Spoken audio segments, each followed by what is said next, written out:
कक्षा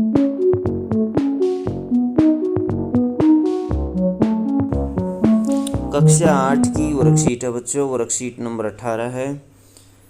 भूगोल की वर्कशीट है। देखिए तो एसएसटी में भूगोल की वर्कशीट ये मृदा संरक्षण से संबंधित है। जल और जल की उपलब्धता की समस्या। तो मृदा संरक्षण किस प्रकार किया जा सकता है, इसके बारे में स्टडी करेंगे। मृदा संरक्षण, मिट्टी संरक्षण के कुछ तरीके नीचे दिए गए हैं। ये दिए गए बच्चों, समोच्च रेखीय जुताई, रक्षक मेखलाएं दी गई हैं देखिए, और वेदिका फार्म, और मल्च बनाना, फसल की बीज की फसल उगाना, ये बच्चों चट्टान बाग, ये कुछ चित्र दिए गए हैं। चट्टान बांध ये दिया गया लास्ट में। तो इस तरह से इनके बारे में हम स्टडी करेंगे नीचे। सबसे पहले देखिए मल्च बनाना, किस तरह से मल्च बनाया जाता है। मल्च बनाना, पौधों के बीच की खाली ज़मीन को भूसे की तरह कार्बनिक पदार्थ की एक परत के साथ कवर किया जाता है और यह मिट्टी की नमी को बनाए रखने में मदद करता है। देखिए ये इसका चित्र है, ये इस तरह से तैयार किया जाता है। वेदिका फार्म, तो वेदिका फार्म में क्या होता है, ऊपर देख सकते हैं इसका चित्र वेदिका फार्म का। ये वेदिका फार्म है। चौड़ी सपाट ढलान पर चौड़े सपाट कदम या छतों को बनाया जाता है ताकि फसलों को उगने के लिए सपाट सतह उपलब्ध हो। इस प्रकार सतह अपवाह और मिट्टी का कटाव कम हो जाता है। तो देखिए ये इस तरह से तैयार किया गया है। आगे फिर समोच्च रेखीय जुताई। तो समोच्च रेखीय जुताई का पहला चित्र बच्चों, पहाड़ी ढलान के समोच्च समानांतर जुताई करने से ढलान नीचे प्रवाहित होने वाले पानी के लिए एक प्राकृतिक अवरोध बनता है। तो इसमें अवरोध बनाए जाते हैं ताकि पानी सारा नीचे न जाए। तो पहाड़ियों पर ये खेती की जाती है इस तरह की। रक्षक मेखलाएं, तटीय और शुष्क क्षेत्रों में, जहाँ जो क्षेत्र तटीय होते हैं और सूखे होते हैं, पवन की गति को रोकने के लिए वृक्षों की कतारें लगाई जाती है ताकि मृदा आवरण को बचाया जा सके। मृदा की ऊपरी परत न उड़े हवा के साथ, इसलिए क्या किया जाता है तटीय क्षेत्रों में बच्चों, सिरों के ऊपर जो आखिरी सिरे हैं वहाँ पर पेड़ लगा दिए जाते हैं, पेड़ों की कतार बना दी जाती है। जैसे इसमें देख रहे हैं आप, ये देखिए पेड़ों की कतार बनाई हुई है। आगे है रक्षक मेखलाएं। रक्षक मेखलाएं इनके अंदर क्या है, रक्षक ये हमने पढ़ ली बच्चों। आगे समोच्च रेखीय रोधिकाएं। समोच्च रेखीय रोधिकाएं, समोच्च रेखाओं पर रोधिकाएं बनाने के लिए पत्थरों, घास, मृदा का उपयोग किया जाता है।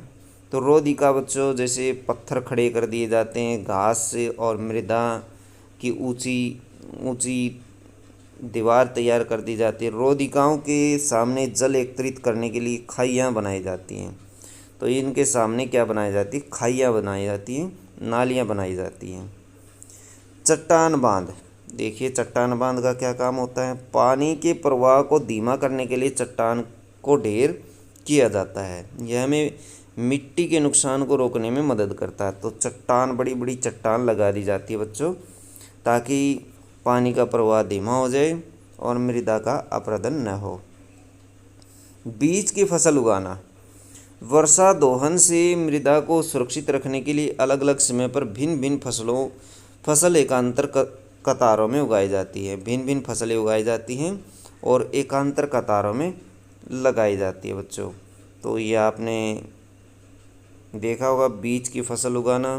तो बीज में अलग अलग तरह की, देखिए ये एक तरह की फसल है, ये दूसरी तरह की फसल उगाई गई है और फिर से इसी तरह की पहले प्रकार की फसल उगाई गई है।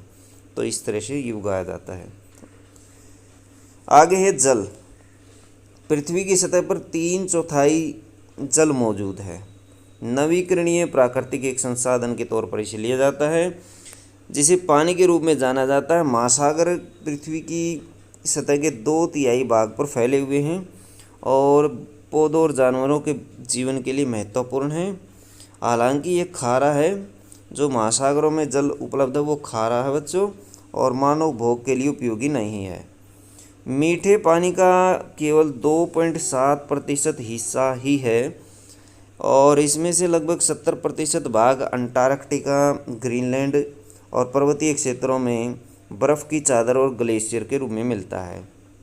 2.7% में से 70%, इसका 70% कहाँ पाया जाता है? ग्रीनलैंड और पर्वतीय क्षेत्रों में बर्फ़ के रूप में जमा हुआ है। वे अपने स्थान के कारण दुर्गम हैं। इनका स्थान बहुत दूर है और वहाँ से पानी ग्लेशियरों से नहीं लाया जा सकता। इस प्रकार मीठे पानी को केवल 1% मानव भोग के लिए उपयोगी है। कितना बचा बच्चों? 1% ही बचा है। पानी को न तो पृथ्वी से जोड़ा जा सकता है और न ही घटाया जा सकता है। इसकी कुल मात्रा स्थिर रहती है। तो बच्चों न कम होता न ज़्यादा होता, ये स्थिर रहता है। इसकी प्रचुरता में विविधता प्रतीत होती है, क्योंकि वाष्पीकरण, वर्षण और वहाँ की प्रक्रियाओं द्वारा महासागरों, वायु और भूमि और पुनः महासागरों में चक्रण द्वारा निरंतर गतिशील है। इसी को जल चक्कर कहा जाता है। तो जल चक्कर बच्चों, जैसे समुद्रों से पानी उड़ता रहता है, धूप के माध्यम से भाप बन करके ऊपर चला जाता है और ऊपर से बारिश के माध्यम से वापस नीचे आ जाता है। तो इसको जल चक्कर कहा जाता है। जल की उपलब्धता की समस्या। दुनिया के अधिकांश हिस्से मीठे पानी की आपूर्ति की कमी का सामना कर रहे हैं। जलवायु क्षेत्र में स्थित देश जो सूखे के लिए अति संवेदनशील हैं, पानी की कमी की बड़ी समस्याओं का सामना करते हैं। इस प्रकार पानी की कमी मौसमी या वार्षिक वर्षण में विविधता का परिणाम हो सकती है, या फिर पानी का अति उपयोग और पानी के स्रोतों के दूषित होने के कारण होती है। प्रश्नावली देखिए बच्चों। प्रश्न 1 है, मृदा संरक्षण की क्यों आवश्यकता होती है? मृदा संरक्षण की आवश्यकता खेती के लिए ले सकते हैं, क्योंकि खेती के लिए मृदा की ऊपरी परत बहुत ही आवश्यक है और ऊपरी परत को बचाए रखना खेती के लिए ज़रूरी होता है, क्योंकि ऊपरी परत में ह्यूमस और पोषक तत्व पाए जाते हैं।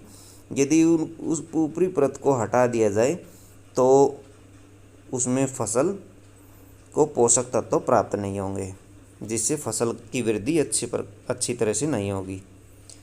तो इसलिए मृदा संरक्षण की आवश्यकता होती है। क्या लिख सकते हैं? फसल के लिए, मुख्य रूप से फसल के लिए।